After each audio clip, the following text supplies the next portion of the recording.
Welcome back. So glad you guys could join us again. I look forward to another episode with you all. Today, on today's episode, I have an awesome guest. But before we even get started, I want to thank you all for joining. More importantly, I hope that you can sit back and be comfortable, find yourself a nice, comfortable chair, feel as though you're joining this community because this is your community. I hope that you can find this as a safe space. And more importantly, I hope that you can feel God's love, but see God's glory in men's real stories. All right. So on today's episode, I have a good friend of mine who I have known since, I would like to say 2007, 2008, somewhere in that time frame. He's been a mentor of mine for quite a bit of time. We were just talking about how I used to fall into his office back when we worked together. And he has definitely been somebody that I can definitely say I have molded my life after, when it came to like just how he was as a father, as a businessman, and so many different aspects. And so I always appreciated what he showcased, but more importantly, what he told me in so many of his different journeys or his different chapters of life. So I want to introduce him as an author, entrepreneur, but a good friend of mine, Reginald Bean. Rob, thank you so much for joining me today. Come on, man. Thanks for having me. Awesome. Yeah, no, I look, this was never going to be a thing if I wasn't able to sit down with you and just talk about so many different things that I feel like as men we face, different things that we go through in life. And I love how, I wanted to start off by showcasing your book and talking about how you have really created a blueprint for men, not only for men in their early adulthood, but even young men, as they're starting to prepare themselves for early adulthood in your own stories. And I believe that a lot of men, because we don't have that sometimes we don't have the information we need to feel as though we will be able to be a man after maybe our father's path, or after the other men that we see moving in and out of our life. Sometimes we need guidance, and sometimes that may come in the form of a book. Sometimes that may come in the form of a mentor. We all don't have the same aspect of getting that information. So I thank you for that. Yeah, no, absolutely. And I would add to that, it's not a sometimes. We all need guidance at every stage in life. No, that's true. Yeah. At every stage in life. Right. And I don't care how successful you've been successful at the last stage. Now you're at a new stage. And That's good, yeah. So you need new counsel to help you master this level in life. Right. No. And you're right. You're exactly right. Because I guess when you think about it, there's not a stage. There may be things that you may feel like, oh, well, based on my experience, I think I've got that now. But a lot of times we realize the experience we had that got us through the last thing, it won't help us through the next one. Absolutely. No, absolutely. Yeah, so I definitely appreciate, your, and I'm sure a lot of men, I'd like to talk about your book here. Reginald's written two books, and the first one that he wrote was Unfinished, and show that to the camera real quick. And I'll definitely put the details of the books in the information below. If you're listening on one of the listening platforms, I'll make sure it's in that information. But in Unfinished, it's called Unfinished: 40 Lessons on Purpose, Self, and Becoming a Man. And in that book, not to give out too much of the information, but I tell people a lot of times you may go to a conference, you may go to a seminar, and you'll pay for them to drop information on you. You'll pay tons of money just to get some of the key, I guess as I call them, gems or jewels that you can receive in life. And in that, hopefully you can remember them and take them home with you. But sometimes you're sitting there like, okay, what did he say at this point in my life right now? How would what that person said help me right now? And I've forgotten how that would affect me or help me in this journey right now. So I guess start off by telling a little bit about, Unfinished, or the 40 lessons to on purpose, self, and becoming a man. Yeah, so interesting on how this book specifically came to be. So when I first moved to Charlotte in 2007, at that point I was managing kind of this our data analytics department. So I was being invited to different schools, specifically Title I schools around the city. Hey, can you come talk to different math classes or advanced math classes and really talk to them about how their math can be applied practically? And so that was really, and so black man, advanced math, come and talk to these guys, particularly, guys and girls, but particularly guys, because they hadn't seen, many men who looked like me in the profession that I was in. Okay. And so, I do that probably once a month. And in fact, I was at year old high school. I was at Olympic. Oh, wow. Okay. I was at Olympic High. And so I'm in this class, and this one kid's being disruptive. I mean, he's talking to his girlfriend on the phone, and I'm like, man, what's this? Do you not know that I came over here on my lunch break to share my great wisdom with you? And he says, man, you don't even know what we go through. You probably live in South Charlotte. You probably get home, hit the garage. You don't know what we go through. And what was a 1 to 25 presentation ended up being a one-on-one conversation in front of 23 other people. And so what I told him was, I actually went to a high school just like this and sat in classrooms similar to, our lives aren't much different. But what I realized was I was showing up as who I was today. He didn't care about that. What he cared about was the journey. If you came from where I came from, tell me your journey so I can actually maybe not do the exact same thing, but I can have inspiration that I can start, that our starting points are similar, that I can aspire to do something, may not be exact, and so that's when I realized is I was showing up as who I was today versus articulating what my journey was. And so that was the start. And so it came off of a year of therapy. And I'm sure we'll get into some of the historical context of our journeys. Right. And so it came off of it wasn't called therapy, it was called executive coaching, but it was actually therapy. So it came off a year of executive coaching / therapy, and had all these notes. And I'm like, I don't know what to do with all these notes that detailing all these things about my past that was hindering me from being kind of the best version of myself today. And so I turned that year of therapy, all the notes and details, into the book of Unfinished. And I titled it Unfinished because of that conversation with that young man. And so I was thinking about, I'm showing up as I'm polished up and I'm pristine and I'm done, when the reality is I just had a 25-year head start on him. Right. I'm still evolving as a person. Right. And so I'm looking at my experience and my wisdom. It's like, no, I just got 25 years of head start on you. I'm no better than you, right? But and so that's what the notion of the title of Unfinished came from, of we're all a work in progress. We're all evolving as people. Well, we should all be evolving as people. Right. We should all be growing and evolving. And so, yeah, anyhow, that's where that. Okay. And you know what? It's funny because I just realized that even before I asked you about the title, I should have asked you if you could tell the listeners a little bit about yourself. Yeah. Because I like to throw it out to the person and say, hey, look, tell everybody just a quick profile, quick bio of yourself. Yeah. So in my 30-second pitch, Reginald Bean, longtime corporate executive, small business owner, father, friend, flawed, but like I'm attracted to people with scars. Nice, I grew up in Detroit. I come from a loving but dysfunctional family. All my siblings are there, so I come from an environment where trauma was normalized. And so, I carried a lot of that stuff forward into the different spaces that I was in. But, if I gave a 30-second spill, that's who I am, man.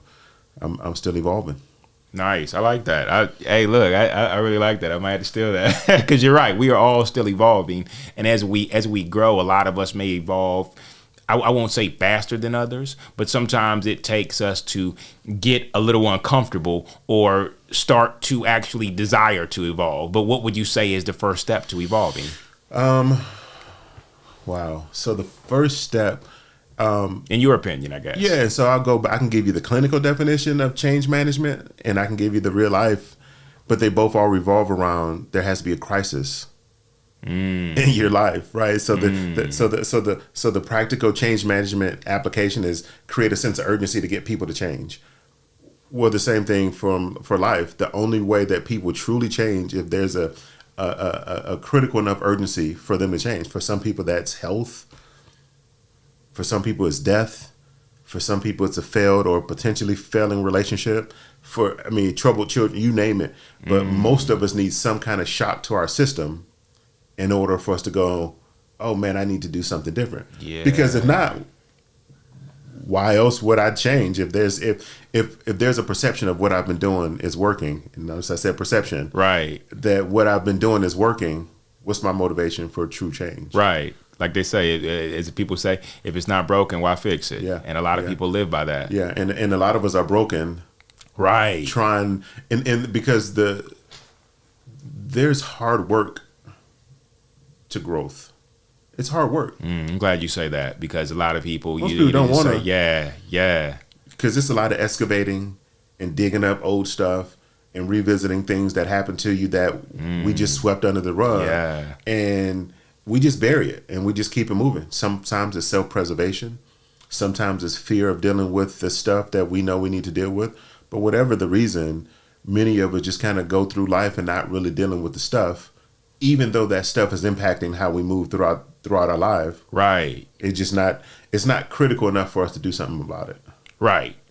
No, that's very true. That's very true. And there's so many times where you may think about it. You may even consider it for a second to say, but if life is still rolling and you think that you can hold it all together, you'll just put it on the back burner and it's on the I'll get to it one day, or I'll face that one day, or I'll deal with that one day, because everything is, it's easy to say one day and know that it's important, or maybe you don't know it's important because you think that, man, I mean, like in facing that or dealing with that change, that's going to be uncomfortable. And I would like to say that we have always taught that comfort is where we should be. I want to be as comfortable as possible. This is life now, and if I can dictate how comfortable I'll be, I want to stay comfortable. Yeah. Well, that's it. That's unless you have a growth mindset. So if you have a growth mindset and you're the constant learner, you're constantly uncomfortable because you're trying new stuff. It doesn't matter if you tried, cycling, or you tried to play a guitar, or you tried to learn how to DJ, or you tried to.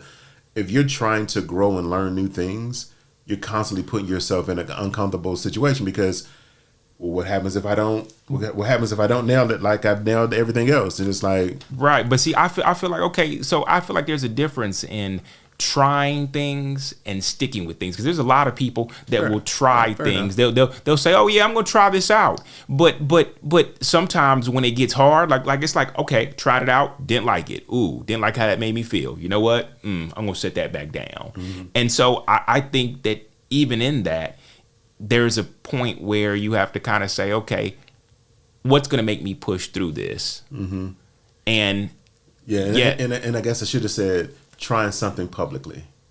Oh, okay. Where I other can see people that, can see, right?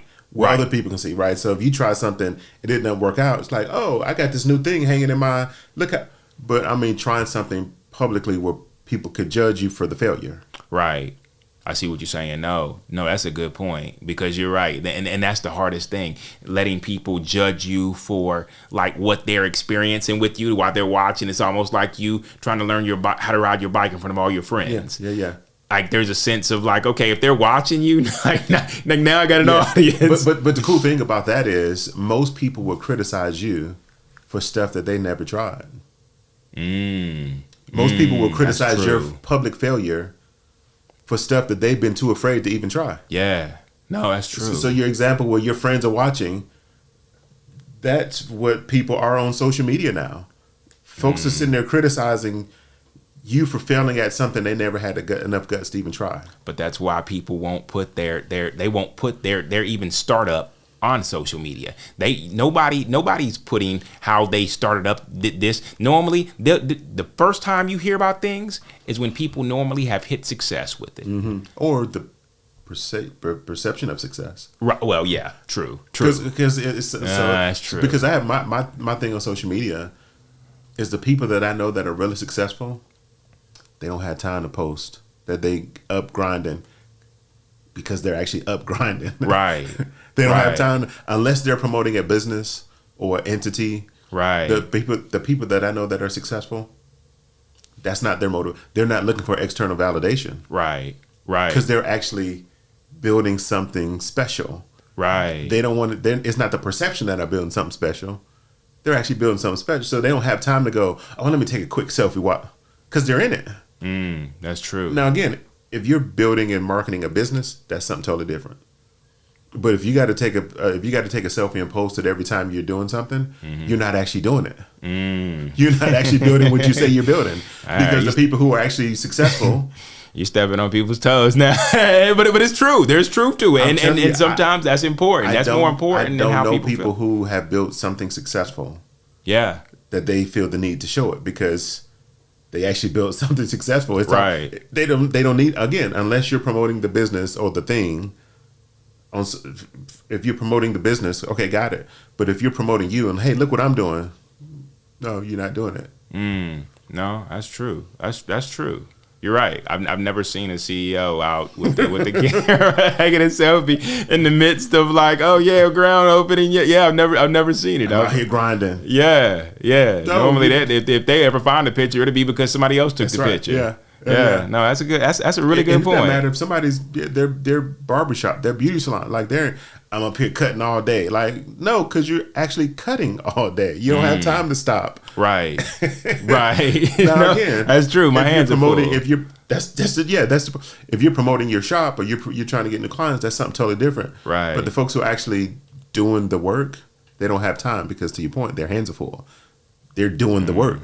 I see what you're saying. So what would you say in this journey of both of these books? Because there was a difference of, I would say, what, 3-4 years between. That one was 5 years. 2013. 5 years. That's right. 2018. Yep. That's right. Because I had to look in the beginning and just say 2013. Because at first I thought that this one was before the other one, but I was like, no. And as you read them, I told you in a call, I said I could tell how this book, Unfinished, bridged into a year and some change. Oh, yeah. And I love how I got it right. I think I told you chapter 27 is where I saw almost like it just bridged from that chapter into a year and some change, and just the way it started talking about expectations, which I have a question for you about later on. Got it. But tell me, what was your most difficult part in this whole writing journey? With Unfinished, the most difficult part was I had created this image. I had created a persona on how I wanted people to see me. Right. And so, I look at my life as kind of 3 different chapters. So either you knew me when I grew up in Detroit, you knew me when I served in the military, or you knew me in this corporate life. Right. So in this later chapter, I created what I wanted people to know about me. And so the most difficult thing with the first one was it was being authentically me. And I'm going, man, what are people going to say? What are people going to think? And so that was the most difficult part, was really, really dealing with my own stuff, but then presenting it to the world. Because once it's out there, right, it's out there. Yeah, I mean, you put it out there, and you just like, it's almost like you hold your breath, just wondering how people will see you, how you authentically are. So now that brings up a really good question. So what did it feel like when you started getting responses back after showcasing your authentic version, or the authentic you in your book of who you are behind what everybody has seen you to be? Yeah. So, I joke and say the Me Too movement isn't new. Okay. Yeah. I heard you say that. Because once people started reading, even if they didn't read it in its entirety, they may have read a couple chapters. Oh, you too? Oh, you dealt with that too? Oh, me too. Yeah. Oh, so now it's this notion of, well, now I feel like I can be transparent and I can be authentic with my story. Or if you went through that and you're still this person here, right? Because in my mind, I can never square the fact that I had this journey, but then I'm sitting in board meetings coaching leaders. And it's like, well, man, if they knew that this part, because I knew our journeys were completely different. There was no doubt about that. I knew 99% of people sitting around these meetings, their journey wasn't like mine. Right. But then I realized, wait, that's my superpower. Because our journeys are so different, that's what sets me apart. Right. because my perspective is very, very different. How I saw problems is different from how you saw problems.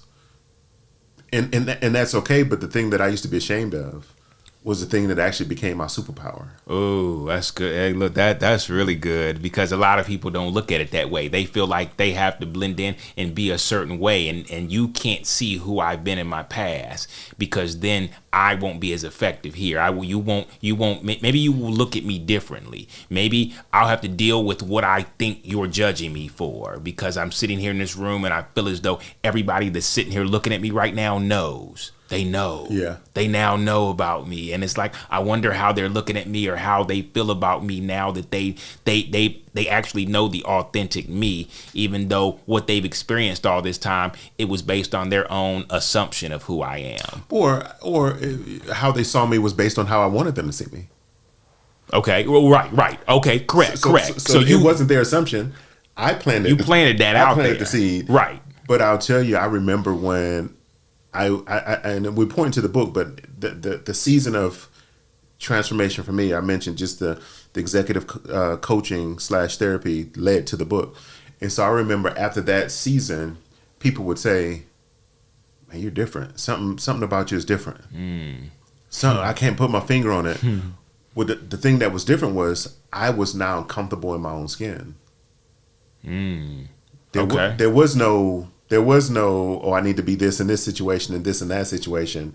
Through that process, I learned to grow and be comfortable in my own skin, which up until that point, I had not experienced being comfortable in my own skin. So after that season of therapy, coaching, and ultimately releasing it, I was like, I am who I am. Right. And I'm okay with that. Right. And you're right, because there becomes a certain point where you feel like, okay, now that it's all my cards are out on the table for you to see, you now will accept me for exactly who I am, not maybe who I've always showcased, because I think we're all guilty for showcasing who we want. We can build our own person. We can literally show up however we want to at any given time based on who we tell people we are. Yeah. And the problem with that I've learned is that it wears you out, because it requires you to be on set, and literally when they say action, you are literally acting for the rest of that day until you get back from around those people. You're having to hold up this certain persona and avatar of yourself, and it's hard. It's heavy. But the cool thing is, oftentimes we talk about it as externally motivated. It was about how comfortable I was with me, not how comfortable somebody else was with me. This was really me versus me. I projected it to other people, but it was now I feel comfortable with me. I see what you're saying. Not they feel comfortable with me. Right. I'm comfortable with who I am and how God designed me, and I can show up and just be the same version of me regardless of the situation. And so it wasn't about what they think. It was really, what did I think about me? And how would you describe that feeling? Yeah. And so, but it was, what are the messages that I was telling myself about not being worthy? And I got something to prove. It's like, really, dude, nobody's really paying you that much attention. Like, it was proving it to myself, not necessarily proving it to other people. That's good. No, that's good, because and whether you're a listener right now listening, or you because a lot of us have experienced that. A lot of us are living that right now, and that's a hard one to break through, because it takes you to have to like you. That's love right. you. That's right. Yes. You gotta, and I tell people sometimes it starts with maybe like accepting. But even in accepting, you gotta like you. You gotta like I'm comfortable with who I am, and who I can look at myself in the mirror and love that person. That's right. Because if you can't do that, then like how can you? But just think of the language that we use oftentimes. It's I'm about to go stun on them, and I gotta go prove them. It's like, no, they not even paying you any attention. Yeah, well, it's really you projecting that. Right. About other people. Right. Because when you don't like you think nobody else likes you. Right. Or when you think you're a fraud, you think everybody else thinks you're a fraud. Right. And so you're projecting how you feel about you. Right. onto other people. Or look at them, they looking at me because no, dude, that's how you feel about you. That ain't how they. That's not how they didn't even realize you were in the room. Like, what are you talking about? And so again, but this notion. So go back to the book. It was this notion on, how can I make sure that my life is purposeful, and how can I how can I make sure that when I look in the mirror, I can smile back at the reflection? And knowing that I'm totally comfortable and I'm totally secure with all the flaws and all the but it was really about me learning how to love and like myself and not necessarily project this on anybody else. Because I'm actually teaching them how to treat me based on how I talk about myself. How I treat how me. you treat yourself. I'm going, well, you treat me the way that I treat me. Right. And they can't treat you any better than in most cases, most people won't treat you any better than you treat yourself. If you keep saying you're a loser, man, I suck at this. Man, when I hear somebody go, man, I'm so stupid. Like, that's how you talk to yourself? Right. That's how you talk.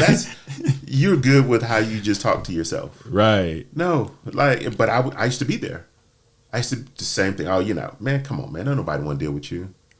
Yeah. That was me. That's how I felt about me. And now I'm projecting it on to other people. I don't know. They don't want to rock with you. They don't want a relationship with you. Right. So I would discount myself before even giving somebody else a shot.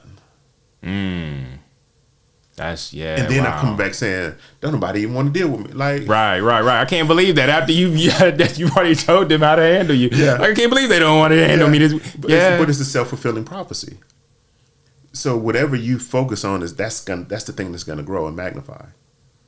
So if you focus all your energy into this negative thing, and it's just gonna keep growing and manifesting, and that's whatever you focus on is things that are gonna grow, right? So if you focus on, being grateful and being in a space of gratitude, that's the thing that in your life that's gonna grow. Right. But if you focus on the negative aspects of whatever relationship, that's the thing that's gonna grow. Right. And it's the same within us. If I focus on the flaws, and then that's the thing that's always going to be, I can never do that because now I'm playing to my strengths. That's where you're steering your ship almost. If you right. focus on the flaws, then that's your primary focus. That's and right. Understand everybody else. So now I play to my strengths. Not that I ignore my weaknesses, but I lean all the way into the things I'm good at. Right. I acknowledge the areas that I have to improve, but I'm focusing on the strengths. So when you say focus on the strengths, I've always heard people say, well, sometimes when you have weaknesses, you gotta build those up. What would you say to that? For me, okay. I acknowledge, and that's what that continuous growth. But continuous can be months, years, whatever. And so I'm not gonna focus on, man, I'm deficient in these two areas. No, I'm gonna acknowledge them. I'm gonna put a plan in place.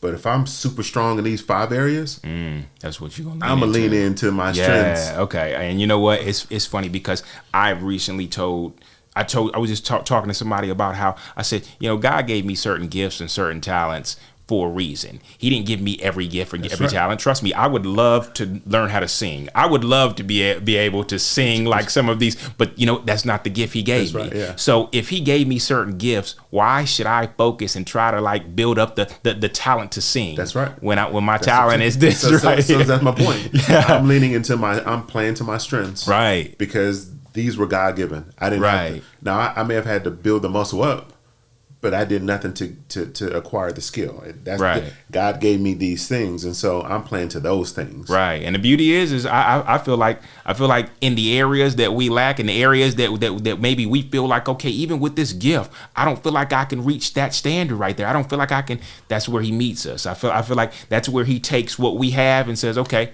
I'll give you what you need, but I've already given you more than enough. It's a mental thing. Yeah. So I remember when I published this first book, and it was one of my cousins, I believe, somebody close to me, somebody who knew me from the origin of my journey. Mm-hmm.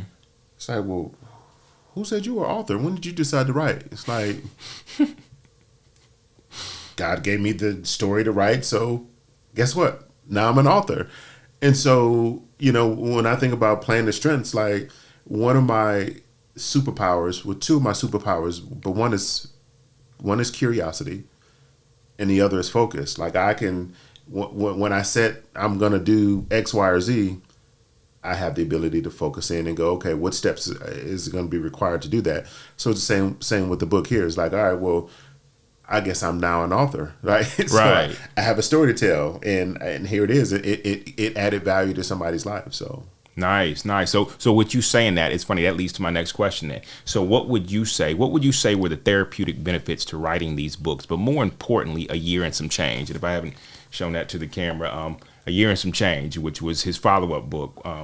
Here, let me actually get my camera here. Yeah. Bam, there we go. And so what do you feel was the therapeutic benefits to writing this particular book? Because I feel like in this book there were a lot of lessons, but then when you wrote A Year and Some Change, I feel like that took off into like your story. There were certain parts of that where I was like, ooh, wow. Yeah. So, and you're right. That's exactly, and I never told you that, but that's exactly what it was. This one was more of these are things I had to deal with, but that as I was finishing this one, I'm like, ooh, there's more, particularly in the space of habits. Mm-hmm.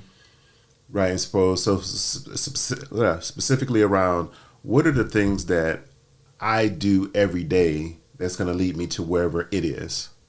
Right. So for me, one of the more therapeutic things was for me challenging my own assumptions. Right. So I get the challenge. So if I talk about, focus in on specific areas of your life that are the most impactful for me, then I had to answer those questions. Well, what are the most impactful for you?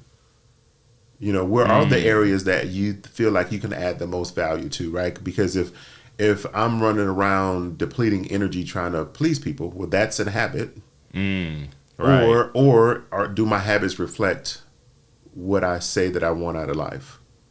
And I get to decide that. We get to decide whatever it is, or whatever success is for us. And then what are the daily things? What are the things that you do daily that's leading you towards that? And so for me, the one of the more therapeutic things, again, I had a chance to challenge my own assumptions, but also I had a chance to refocus and say, am I really, if I say these relationships or this thing is important to me, do my day-to-day actions reflect that? Right.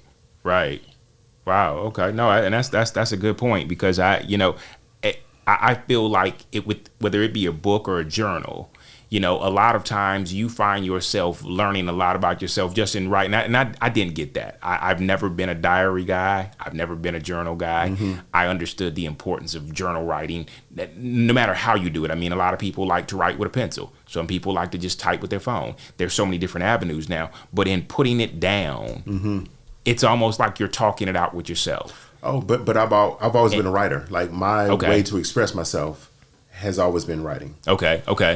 It may not have been, in a formal setting. Right. But if I needed to apologize to somebody, typically I'd write them a letter. Okay. Like my mom has boxes and boxes of poems that I wrote her. Mother's Day I mean. Okay. I've wow. always did not know this. But, I mean, you might have to give us a poem now. But that was the way that I've always expressed myself. Right. I've always been a writer. Okay. Now, so, and a lot of people would say, well, wait a minute, what year was he born? Because I feel like there was a certain point where everybody likes to say, oh, well, yeah, back then we wrote love letters. We wrote everything was on paper. We didn't have this form of like sending text messages. We didn't have this, and I'm still stuck to that, because it's funny. I'll text some people sometimes, and what will they turn around and do? They will call me, and I'm like, what are you doing? I text you for a reason. But when I say that I'm still that's still the way that I express myself. Right. And so I remember my daughter, she's in her third year of college. Okay. And when she was going off to college, she has this box. And she says, look, Dad, check this out. And it's every letter that I ever wrote her. And so I would write her a letter for first day of school. And I'd write her a card for her birthday. And if she went off to camp, I would mail her. I'd mail it to her. When she was at her mom's, I'd write her a letter and mail it to her.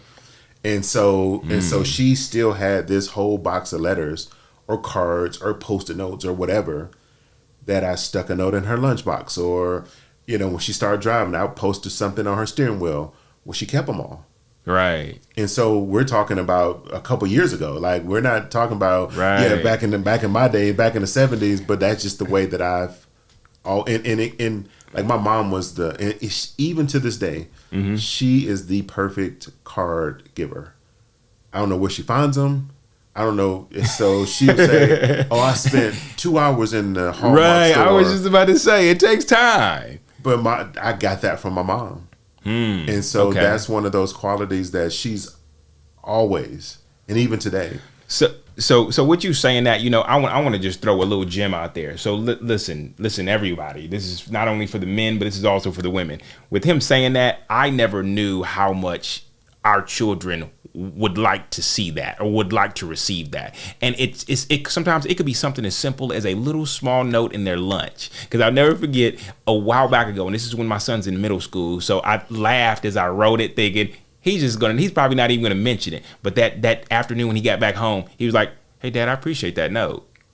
Oh, okay, all right. And then there was even one time where he went off to camp, and I didn't think much about it. Like, they had this thing where you could send him letters. I'm like, yeah, he's only there for like half a week. Yeah. Like, I'll just see it. But when I went to pick him up, he was like, "Why didn't you send me a letter?" Man, that's a good question. So I would say that, listen, if you're wanting to just make even if it's a small splash in your children's life, I would say, even if it's something like that, you'd be surprised how much that would leave a lasting impression in their life. Like you said, she pulled that bag out and you didn't think that she would have kept that stuff, but that's something that they remember and they hold on to.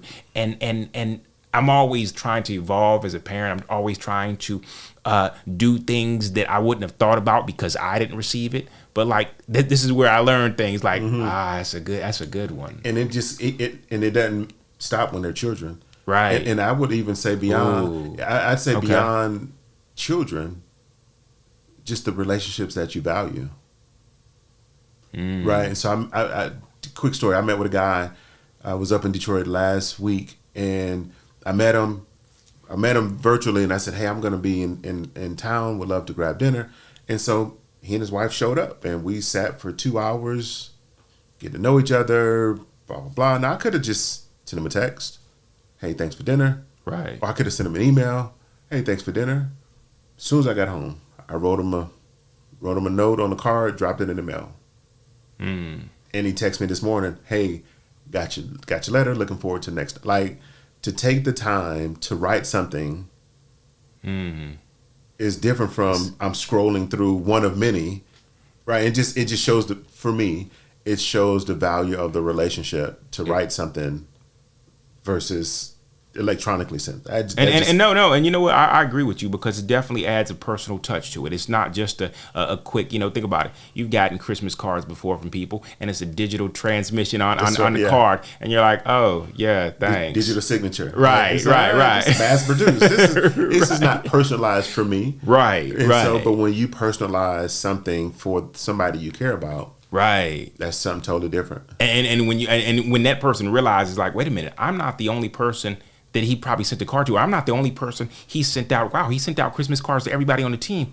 This is handwritten. That's right. Wow, that means he wrote a ton of cards. That's right. Yeah, it says a lot more than that digital trend. And don't get me wrong.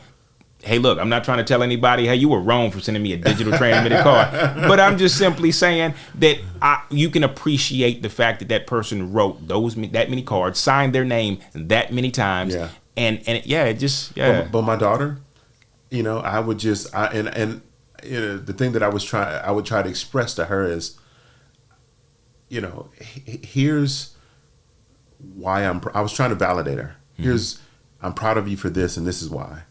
Well, I appreciated your character, and this is why. Like, I was always trying to find the thing to validate her and to call out very specific action. Like, this is the thing that's going to separate you. This is the thing that I'm proud of you for. Like, so when I wrote the note, it wasn't just, "Hey, I love you, love Dad." Like, right. I'm proud of the person you're evolving into. I'm proud of the way you stood up for what you believed in. Whether I agree with it or not, you still believe. And so I was always trying to find the specific behavior to reinforce in her. Like, don't lose that. Like, she's a risk taker. She's been that way since she was 5 years old. And I would always say, I don't want to, like, I have to nurture it. I have to save her from herself. Right. But she's a risk taker, and she's going to need that in life. Right. So whether it's negotiating a salary or it's negotiating, rent, pay, whatever that is, she's going to need that. Right. So now it may have showed up when she was 13 as sneaking out of the house. Right. But that's the same, level of moxie you're going to need in life. Right. So it's like, well, I can't squeeze that out of her because she's gonna need it. Right. But you said earlier, so now you said it was like a word about. You said it was like an affirmation. You got it. Now, was it that you knew that she needed? Like, how a lot of people are like, well, I need certain things. Oh, absolutely. And so recognizing that she needs words of affirmation more than she maybe needs a quality time. How did you? Was that just you doing your homework to recognize what she would need, whether she knew it or not? Yeah. No. Absolutely. So. The whole notion of the 5 love languages, there's 5 languages for kids as well. There's 5 languages for kids. So when I read the 5 love language book and I realized that, oh, wait a minute, there's 5 languages for children as well. So you can because they need the same thing. It's just different. So wait, is this a different book now? No, because yes, different book, same author. What? Okay. Yeah, same author. Put me on. Yeah. Okay, So different books. right. So the same 5 love languages that we have as adults, right? They have the same language for kids and for leaders in office settings. Wow. Okay. And it's funny because I feel like I put people on sometimes when I'm like, wait, so you've read the 5 love languages of adults, but have you read the 5 languages of apology? Yeah. And I'm like, that's another good. Yeah, no, absolutely. But when I read that for her, think about it, it's the same thing. Right. Words of affirmation, physical touch, gifts, quality time, and anyhow, it's another one. Right. And so if it's physical touch, she loves when I hug her. Right. Right. If it's quality time, she just loves palling around. We don't have to be doing anything. She just want to be in my presence. Right. Or she want me in her presence. Right. Right. And so, but it's the same thing for kids as adults because those kids, right. They grow up to be adults. Well, they grow up to be adults. I've heard it. I've actually heard it as, what you don't get, that's where your language is more intensified. So what you don't receive as a child, that's what you desire more than anything. And but I've heard vice versa, but no, I'm just saying that's awesome that you could recognize that and say, okay, in these letters or in my encounters, this is how I'm going to do it. Because I don't think we think about that when it comes to kids. Yeah. We normally focus on that from a love interest standpoint of like, oh, I need to make sure I'm speaking her language, but never think about, am I speaking the language to my kids as well? So that's good. But it didn't start. I didn't uncover that naturally, right? So I read a book. I think we talked about it some years ago. It was called "Strong Fathers, Strong Daughters." Okay. Maybe not. But in that book, there's a book for strong mothers, strong sons. So the book really just reinforces the child needs more attention from the opposite sex. Because they have everything that the same-sex parent has. So, my daughter has the same makeup as her mom, but she needed, what she needed from me was the affirmation and the confidence. This book really just articulated what daughters need from dads or what sons need from moms. Gotcha. Okay. And in that book, it was your children need affirmation. It's like, okay, but it's like, okay, you got to figure out what they need, right? So is it quality time, or is it words? Is it gifts? Is it acts of service? Acts of service, yes. Whatever that is, do they need you to sit down with their homework, right, and help with homework, or do they need the affirmation? Say, hey, I know you can do it. Let me know how I can be helpful. Right. Okay, I get what you're saying. That makes sense. So, what would you say was the most difficult part to your writing journey? To just getting these, and maybe it was different in both of them, because of course you're talking about 2 different seasons of your life. What would you say was probably the most difficult part in getting that to the press?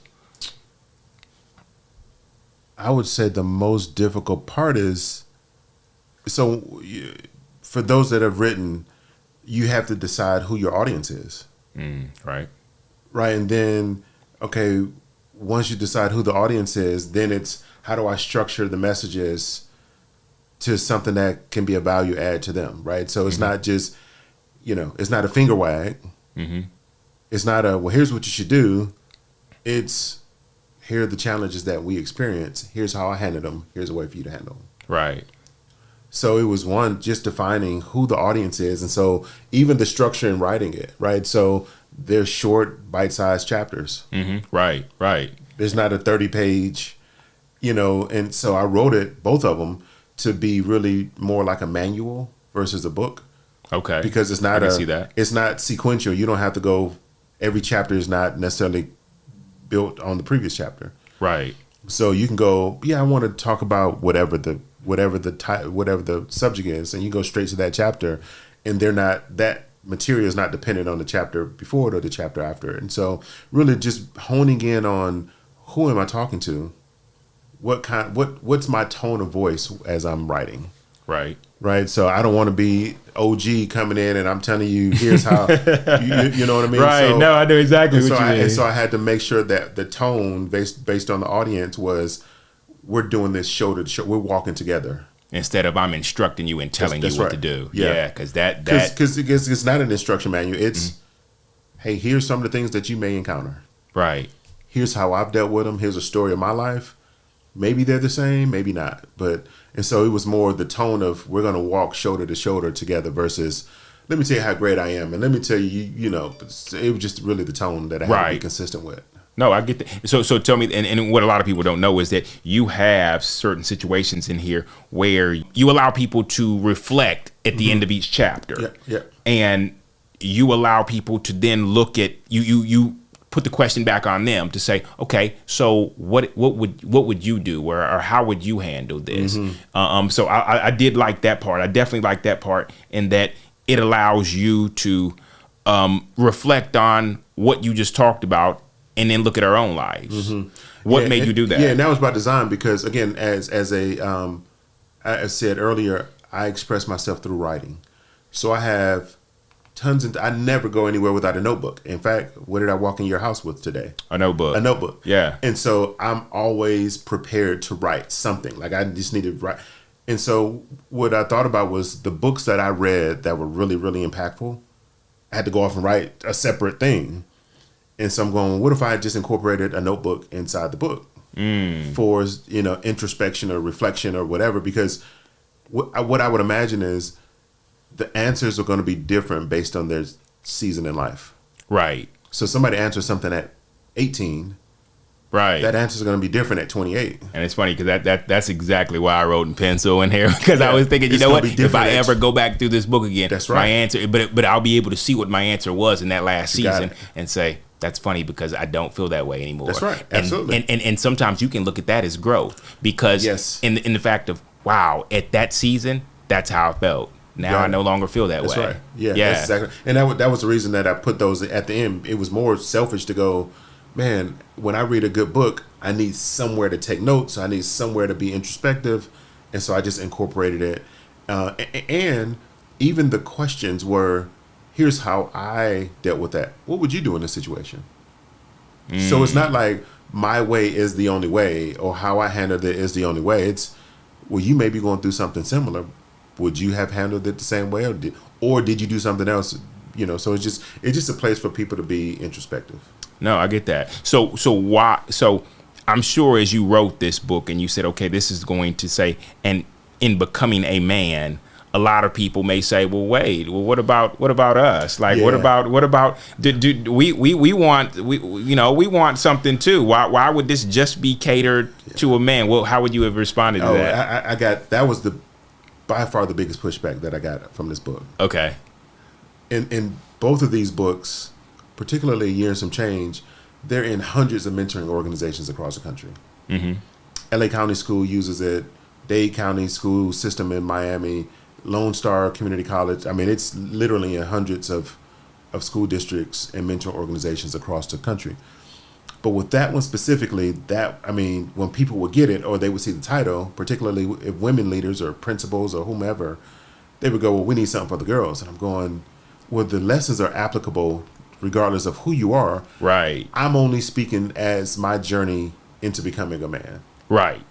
Because the title should have been something along that alludes to just the continuation of growth, because that's really what I was trying to. Right. That's what I was trying to get to. Just the evolution of me becoming a man. But the connotation was it's just for men. Okay. Right. And I agree with you. I mean, and the truth is you can't honestly speak. That's right. On how. That's right. So if it. Yes. Even if I put a woman on it and said, I'm still only speaking from my perspective as a man. Right. But that was by far the biggest pushback there. Of, this is just for boys. You got anything for girls? Like, no, this is, if a girl sees this, you want her to become a man. It's like, okay, got it. But that was learning on titles of books. Like, but you know what I would say about that though? I would actually say that even this particular podcast, it's called God's Glory and Men's Real Stories. Does that not mean that women can't glean something from it? Of course not. Right. I believe that there is a lot of content that if women were to watch this podcast, they would realize not only how we think about things, how we see things, how we envision things, but remember how Steve Harvey came out with the book Think Like a Man. Think Like a Man. Who read the book? It was for women. It was for women. Yeah. But men needed to read the book so they could know what had happened there. Yeah. And it's the same concept. Because think about it, there are a lot of mothers that are out here trying to raise boys on their own. Yeah. In fact, that was the secondary audience. Ooh, okay. For the book was mothers raising boys. There you go. Okay. That literally was the secondary audience. Wasn't older men or younger men. It was boys 16 to 24. Primary, secondary was women who are raising boys. Now you have content that you can have conversation around. Okay. Right, because if you don't know what your boy is going through, or even dad, for an example, like I've had dads to go, "Oh yeah, I dealt with this when I was 14." Really? Like I remember one. I can't remember which one. When I give a story of getting arrested for stealing shoes. I can't remember which one of these is in. And my daughter was like, "Really?" Yeah. I was stupid. Went to the mall and I traded. My mom still clowns me for this because I had on some shoes that were more expensive than the shoes that I was stealing. And she's like, "Dude, how dumb can you be?" And this is when Reebok pumps was out, so I had on some Reebok pumps. And went in the store. A buddy of mine dared me to. I bet stuff that you do when you're 15. Yeah. Right? No. As I read that chapter, I thought about how I went in the store one time, and literally, I had the exact same outcome as you. Yeah. I mean, to the T. Like as I read that, I was like, yeah. Oh no, the undercover cop got him too. Yeah. But my daughter was like, "You did what?" And so it just became this way for us to humanize me. Mm-hmm.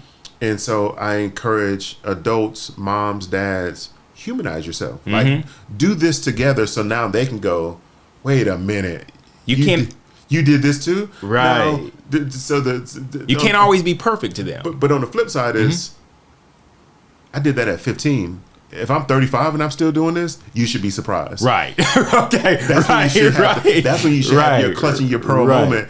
I did this at 15. You may not do the exact thing at 15, but you're going to do something stupid. Right. Because that's what 15-year-olds do. Right. Right.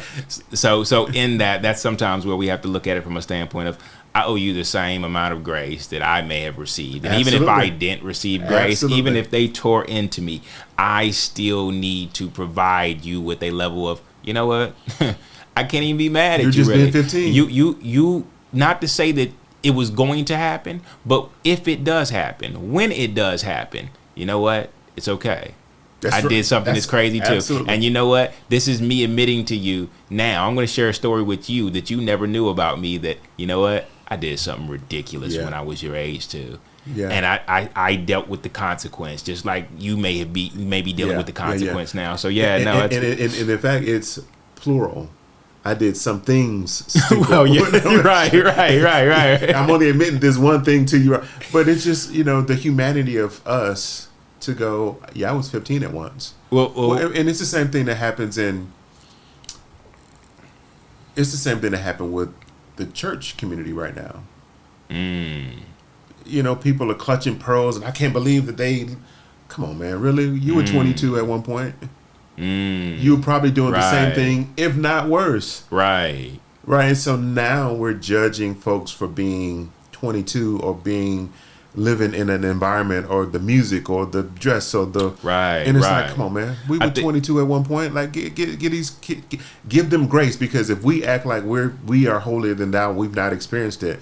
That's the turnoff. Right. And I think T.D. Jakes said that best one time in a message where he was talking about, he said, now you tell me, are you going to prefer to listen to the pastor who's never done anything wrong, who never had sex before marriage, who's done everything right, whose life has just seemed like the perfect movie? Yeah. Or will you connect more with the pastor who's made every mistake you've That's made? Right. Absolutely. Who came from where you came That's from? Right. That's who right. dealt with the same things you're dealing with now? Who can tell you what they did? And so if that bothers you, that my life didn't look anything like this beforehand, then like what are we doing? Yeah. What it's the are same we thing about our children or even our partners. Right? It's the same thing. It's the same exact thing. So but everybody wants that. I want that child that's perfect. I want that partner who's never done anything wrong. Right. I want to get the one who doesn't have a background or no guys know her in the neighborhood. Like, it doesn't exist. Yeah, it doesn't exist. Yeah, but we're super judgmental or critical, or it's like, no, yeah, the same grace that we're asking for us. Mm-hmm. Why can't we extend that same to our children, to our partners? I mean, because as men, we're setting the tone and leading anyway. We control the temperature of the home. So if we have created an environment of judgment and criticism, then people won't open up and they won't feel comfortable. But if we set a tone in our families of authenticity and transparency, then you create space for other people to be human. Right. Well, that's funny because you that plays into a question I had right here, where it was talking about how in your one of your chapters you talked about your expectations and how there was a time when you felt as though because they were your expectations, they should be others. You expected the same from others. Oh, yeah. And a lot of times, even in expecting the same from others, we expect that. I mean, think about it. We have expectations when we take trips. Yeah. I expect to do this, see this, accomplish this. I have expectations for my career. I expect this. But what happens when your expectations, when the things that you can't control don't live up to your expectations? Yeah, so I live by one model specifically now. Frustration is a function of unmet and often uncommunicated expectations. Wow. Okay, wait. Say that one more time. Frustration is a function of unmet and often uncommunicated expectations. I'm pissed off at you for not doing something I never told you I wanted you to do. Right. Or more importantly, you should have read my mind. That's what I'm getting to. So I'm frustrated about something I never articulated to you in the first place. Right. So this notion of frustration is a function of unmet expectations that often are never communicated. I never asked you if you had time to cook dinner today. Right. But I'm upset because I came home and there was no dinner. Right. My expectations were that you didn't do anything today but cook dinner. Was there a conversation this morning to say, hey, you good to cook dinner tonight? Right. Or do you need me to pick something up? Right. But my assumption was that you didn't have anything else going on. And so how is it that you didn't cook dinner? That's like, right. why? Yeah. I've been out here doing this all day. Oh, man. And so this notion that we're frustrated by unmet expectations, that person may not even maybe be able to meet your expectations. That trip may not be able to meet your expectations, right? So you got this lofty ideas.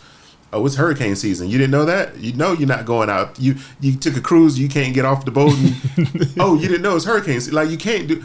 And so we have these expectations that we place on other people, and we're frustrated. So we live in this state of frustration when really we can just have a conversation and at least express what we need and give them the option to opt in. Right. Because they may not be able to meet our expectations. Right. And and you know what? It's never too late to do that, because sometimes we think after the situation has passed, but all you're doing and not having the communication or open that line of communication is you're setting up the next time. Now you're gonna be frustrated next week. Yes. Yes. Next Wednesday when you come home and there's no food there, or next week when your child is inconsiderate because she didn't tell you that she had practice. Like, okay, how and again, I go back to us as men. How do we create a culture in our homes where we can freely communicate and we can freely express, here's what I need. Right. Right. Here's what I need. And give them the option to opt in. Yes, I can meet that expectation. But as men, we set the tone and culture in our homes and in our families to say, whatever we do, specifically with women, whatever tone we set, they're going to magnify it because they do everything better than us. So if we set a tone of deception, and once you realize, oh, that's what we're doing. Oh, okay, gotcha. I'm going to do this better than you. If we set a tone of, secrecy, oh, okay, we hadn't. Oh, okay, got it. I may not appreciate it up front, but you set the tone. Right. So now let me do it better than you. Okay, and you know what? I am dealing with that now, because I constantly am reading about how, like, you're right. We set the tone, and sometimes as the generation now says, oh, we're matching energy now, so I'm gonna match your energy now. That's right. But there we go. Right. Yes. But you know what? The thing about that though is that the more I read, somebody asked me the other day, "What's your favorite book that you've read this year?" Come on, that's an easy one. I mean, let's be real. It's the Bible. I personally have gleaned more from that, not because it's like, but that's an old book. Yeah, but that stuff makes sense even now for me. But then I've noticed that, okay, take love for an example. If I don't feel like you love me, then guess what I do? I start to kind of back up. I start to say, okay, well, I don't feel loved here. Instead of saying, okay, well, you know what? If I loved you no matter what, based on how God loves me, then you know what? Regardless whether you show up and you match my energy or not, I'm doing it based on how I want to be loved. It's almost like, do unto others as you would have them do unto you. And that just recently got broken down to me even further to say, it's not about what you want others to do to you or do for you. It's what you're going to do for them regardless. That's right, yeah. It's what you're going to provide them regardless. You're not, it's not about what you get in return, because even if they don't give it back to you, you're going to keep doing what you want, what you would expect. And if they never do it, then maybe that's a question of, okay, well, maybe this situation isn't the right situation for me. Maybe this job isn't the right job for me. Maybe this relationship isn't the right. But regardless, I'm going to pour in what I want. Even if it sucks and I don't feel like I'm going to get poured back into. And that's a hard one, because when we're matching energy, it's like, I guess the I would say it's situational. Okay. To give without expectations. Right. Because there's some situations you're like, no, this is the nature of the relationship. Right. Okay. Well, and that's just putting a boundary in place. Based on my boundaries, this is the nature. Whether it's a professional relationship, whether it's whatever, that's the nature of this relationship. But if it's, if it's a situation where, your immediate family, your immediate unit, or whoever you say you love, right? And so, to be able to give without the expectations, right? And so, I'm often asked about favorite books as well, and so, like, I've learned my 2 favorite books. Right. I've learned to now appreciate the dictionary just as much as the Bible. It's funny you say the dictionary, because when you think of the dictionary, when you go back to even your childhood, what do you think of from a dictionary standpoint? Yeah. Well, so like now, because the Bible may give me the how to live. Right. The dictionary gives me the language to express it. Okay. And the dictionary is always evolving. The Bible doesn't change. There may be different translations of it, but the dictionary, there's new words being added to the dictionary. Right. Right. So the dictionary gives me the language and words to express right? So if I'm just saying what the Bible said, the Bible said, the Bible, if I can express what I'm learning from the Bible, right, through words and action, right, then I'm just spouting out rules that the Bible says. and I will say that it's funny. That's why I have to read the Bible in the NLT version, because I need it to make more sense in words I would use and how I would say it or read it. What I'm gonna do with that book? Yeah. But you're right though. It does allow you to not only will it grow your vocabulary, but it'll help you replace a lot of words that you've been using, which I find Grammarly to help me with a lot these days, and helping me say, okay, yeah, let's expand your vocabulary. Let's not just keep using that word. Let's try this word. Yeah, it gives the language. It gives us language to be, because if people follow either our actions or they listen to our words. They don't want to know. Yeah, I read the Bible in 90 days.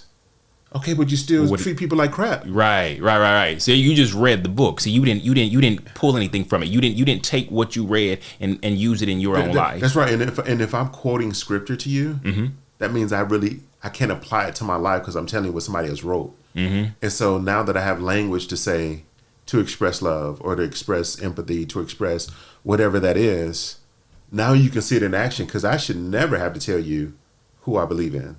You should see it expressed through my action. I agree. Ooh, that's good. I should never have to come in and tell, Jesus said, right. I should never have to quote a scripture. You should always see it in my action. Right. And I say that's why it's easy for me to freely give love, because even with boundaries in place, it shouldn't stop me projecting love on others to where they can recognize that and be like, well, why is it that you seem to always just be in a good mood? You always seem to love, you walk into the day with gratitude. You seem to love everything that's going on and seem like you're just so upbeat. And I tell people, look, even in processing and providing love to others, that doesn't mean that my day is going great and everything in my life is going well. That's not what it means, right? Even in love, the biggest attribute is accountability, because I love you enough to hold you accountable. Ooh, that's good. So it's not like, oh, I'm just love and everything. I mean, even in love, I'm holding you accountable. Right. I'm being truthful with you. So it doesn't mean, people confuse kindness and love with weakness. Like, no. In fact, it's the opposite end of the spectrum, because if I love you, I'm going to hold you accountable. Right. Because that's how much I love you, because I'm going to hold you accountable. Right. I'm not going to allow you to go off and do this thing. Right. Right? So go back to your children. I'm disciplining you because I love you. Right. Because if I didn't love you, I'd just let you go off and do whatever. Right. So I'm going to hold you within the boundaries until you mature enough to make these decisions on your own. I'm doing this out of love. It doesn't feel like it, but I'm doing it because I'm doing it out of love. Right. No, that's a hard one to explain to them. You understand why. But they're children. But they're right. they're children. But we were talking off mic earlier, right? And so the friends, I take the term friend very seriously. Okay. And if we're just acquaintances, I'm cool with that. Like, it's just more transactional. But if you're my friend, and all my friends, I shouldn't say never. That's an overstatement. I try to make it a point to tell them I love them when I'm leaving them. Mm-hmm. So if I say you're my friend, I tell you I love you, and you don't hold me accountable to who I say I am, we're not friends. If you're encouraging the weaknesses or the vulnerabilities that you know that I have, you're not a friend. If I struggle with addiction or alcohol or whatever, and you're saying, hey, let's chop it up at the bar, you're not a friend, because you know what I mean. If I know that you struggle with women, we're not meeting in a strip joint. Like, that's just not. You're not going to put that person in that position. That's exactly right. You're knowing them, knowing enough about them to even call them a friend. You know what their things are, what would put them in harm's way, whether it be mentally, physically, or emotionally, in all areas. And so that's good. And I like how you said that you hold them accountable, but you also love them. And it's funny because in this past year, I got to a point where I started to get back to understanding why it was important to love people and why I had not truly been able to love people previously, simply because you can't love people when you don't love you. It starts with you, which is why, scripture, love your neighbor as you love yourself. No, please don't. Please don't. No, what you mean? Wait. Please don't. I love the scripture. Okay. Because I'm like, the assumption is you're going to do well by yourself. So I don't want you to love me like you love you. Well, see, the thing about it is I can only love you like I love me. Yeah. I can't love you. And if you're harmful to you, then you're going to be harmful to me. Yes. And I'm like, that whole love your neighbor, like, I see how some people love themselves. Yes. No, thank you. Yeah, you know what? And that is, look, so many people don't think about that. But I tell people, you should, before you start to love on your neighbors, stop for a second. Think about how, and whether you want to say self-love, whether you want to say self-care, you have to ask yourself, how do you love you? That's right. Or do you love you? Yeah. Do you even like you? Because now it's more comfortable for me to tell people I love you. It's more comfortable for me to write I love you. Where before, it was weird. And don't get me wrong, I've always been very unaffectionate, but it was weird to say I love you. Yeah. It was weird because I honestly, outside of not knowing what real love was, it was hard to express it. And truly say, it's almost like being fake and saying something that you know is fake, so you can't really back it up with anything. Yeah. It was really weird. And so, no, I agree with you 100% on that. That was good. And yeah, I couldn't help but throw that verse out there because I think about it all the time, and I think back to how, I could have never loved my neighbor. Yeah. It started with me. Yeah. Because that's what he says. He says that's the when asked about what was the number one commandment, that was number 2, about loving your neighbor as you love yourself. And you got to love yourself. But particularly in this environment that we're in now, I can't say that we came out of, where there's a lot of overt tension, politically, racially, culturally. And when I hear, particularly pastors, we just love our neighbor like we love ourselves. Like, there's a lot of self-hate.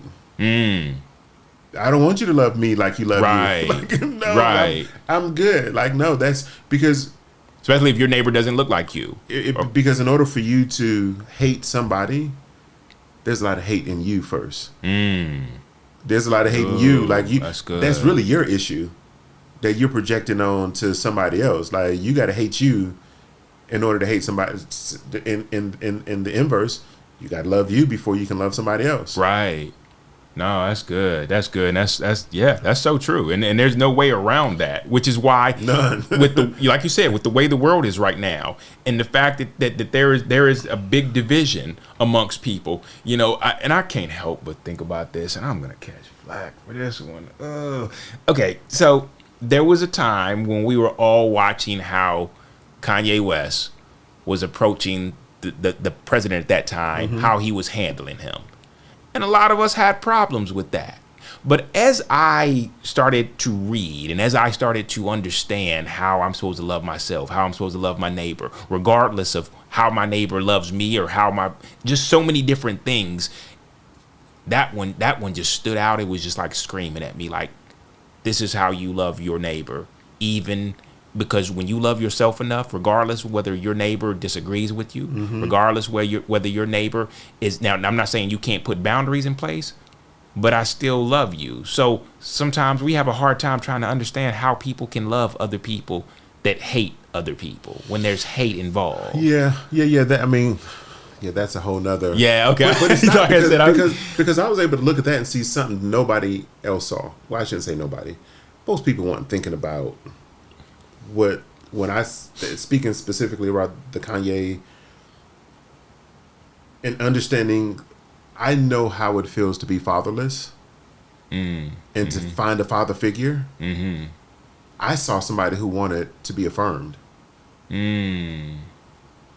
That's what I saw. I saw somebody who doesn't matter how much successful music they made, don't matter how many deals they've made. What I saw was somebody who needed affirmation. From an elder man. I was just about to say, because you can have tons of peers around you. You can have you need that. He needed affirmation from an elder. That's what I saw. Okay. Now he may have looked ridiculous doing it. Right. But so have we. We just didn't have the cameras. Oh no, you are so right. We just didn't have the cameras right there looking at us. So we've done, those of us who longed for a father figure to affirm us, we've done things to get attention, maybe from them or from women or from whatever. We've all looked silly doing it. Right. We just didn't do it in front of the front of America. Right. That's what I saw. Like, I saw somebody who desperately needed to be affirmed. No, I get what you're saying. And you know what? That leads me to a question that you may feel is silly, but you left me kind of hanging on this on this story. So you're gonna have to clarify this story now because it was in your book.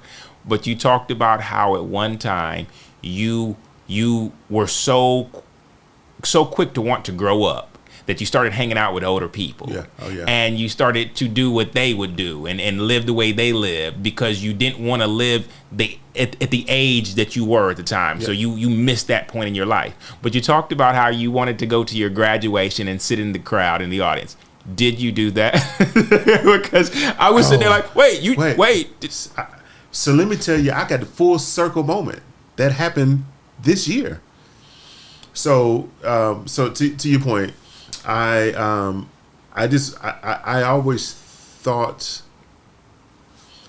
there were circumstances in my life that forced me to grow up. Right. So I had to deal with adult things before they were age appropriate. Right. And so it wasn't by design, but I was just forced to grow up faster than most of my peers. And so emotionally, I never saw myself as peers. It was like, y'all still on that? Like, y'all still doing that? But it was only because I was forced to grow up before. Right. I didn't have the nurturing childhood that many kids have. It was just like, just the environment wasn't conducive. So to your point, I was always hanging out with people who were emotionally older. Okay. So I'm doing what they're doing. So, most of my friends were 4 to 5 years older than me. It doesn't sound like that much when you're 40, but when you're 15 and you're hanging with a 19-year-old. Right. That's a big difference. Yeah, because what 19-year-olds are doing is way different than what a 15-year-old is doing. That's exactly right.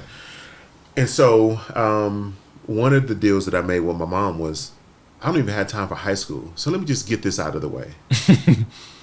And so I went to summer school every year, took 2 classes in summer school every year. So most kids were catching up if you went to summer schools because you failed a class. Okay. Well, I realized I can take those same core classes in summer school to get ahead. Oh, okay. Right. And so every year I took 2 classes in summer school. I took a core class, so whether it's English or math or whatever, I took it in summer school. And so that pushed me up. So I graduated at 16.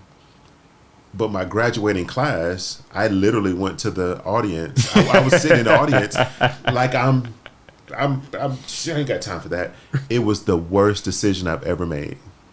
Okay. Then why is that? Because then I realized I'll never get this opportunity again. Right.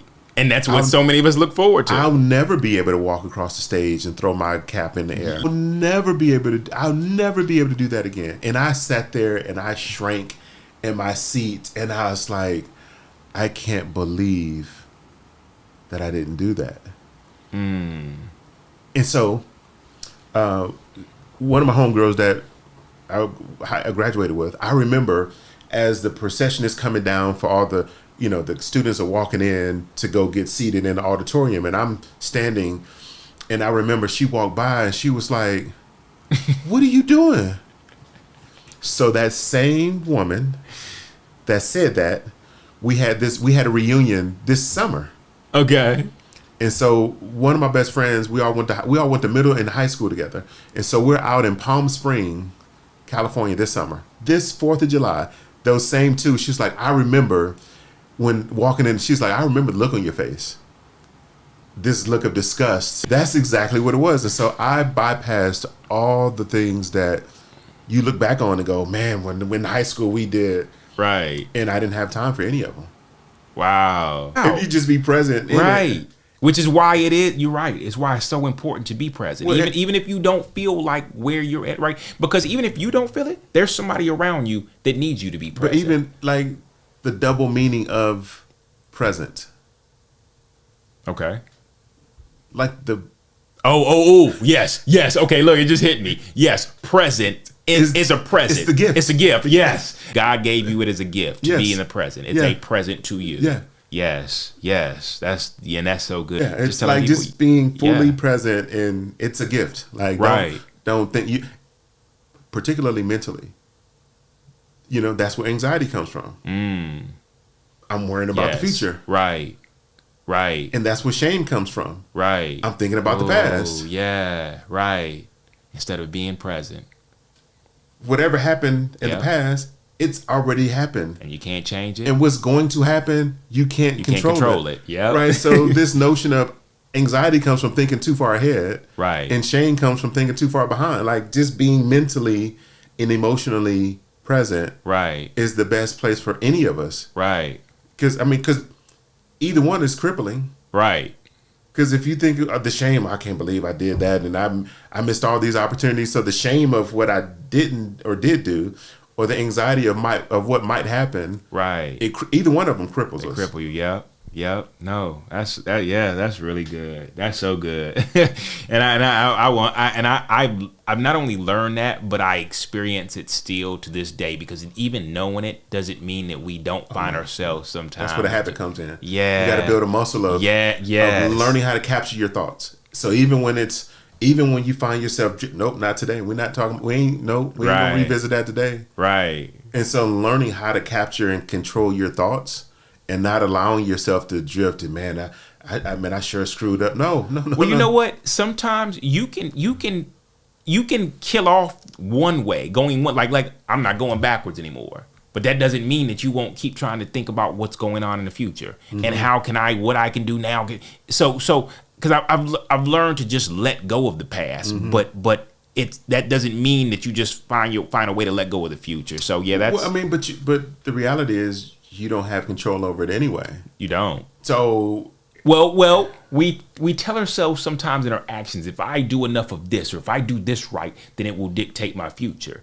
But that's not always the case, though, because regardless, there's no control to say that what you're doing now. That's right. Will play out. No, that's exactly right. Now there are certain things that we're still accountable for. So true. So the fact that we're saying, we don't have any control over the future, I'm not going to do anything.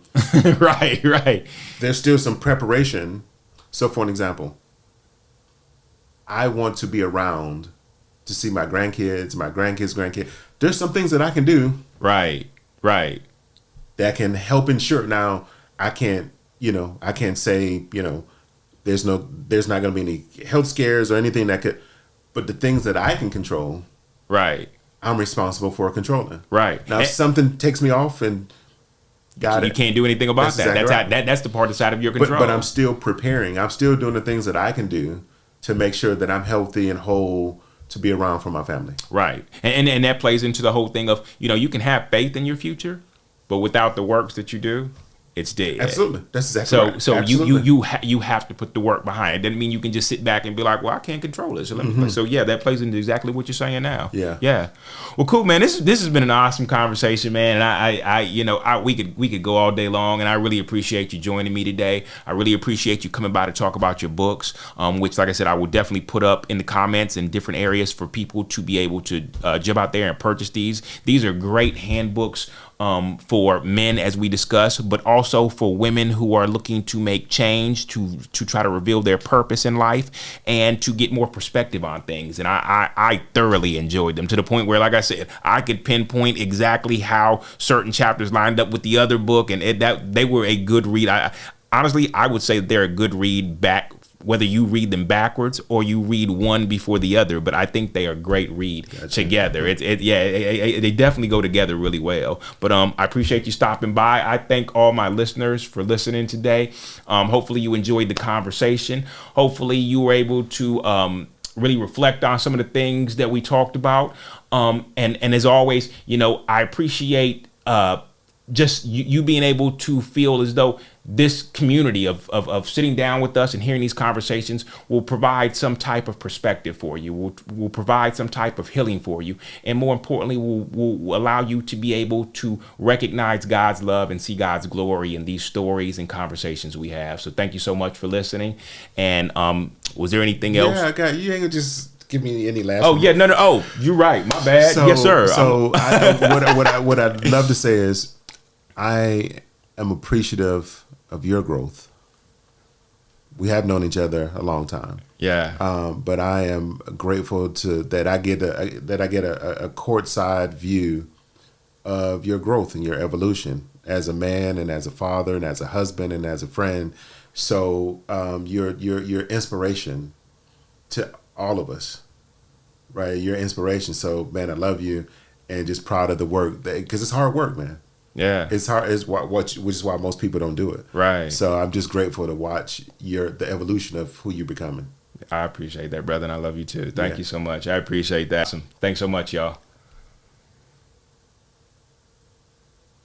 Hey, we appreciate you listening today and hope that if you enjoyed the conversation and stories, you will subscribe and listen to past and future content. Feel free to comment, as we would love to read your comments and pray over all of our listeners. Also, please follow us on Instagram, Twitter, TikTok, and Facebook at God's Glory and Menstrual Stories. We understand as men how the thought of even facing your own story and the pain and hurt that come with that is a challenging task. But we don't want you to feel like you are all alone, because you are not. God has not forgotten you or left your side, and He loves you no matter what you have done. Your healing is important to Him, and we want you to have these free resources that already exist if you're considering giving up or need someone to talk to. The National Suicide Prevention Lifeline number is 1-800-273-8255. If you need support but are not in crisis, consider reaching out to a warm line if you need to talk to someone. Speaking to someone on these calls is typically free and confidential and run by people who understand what it's like to struggle with mental health. Find a local number by going to warmline.org.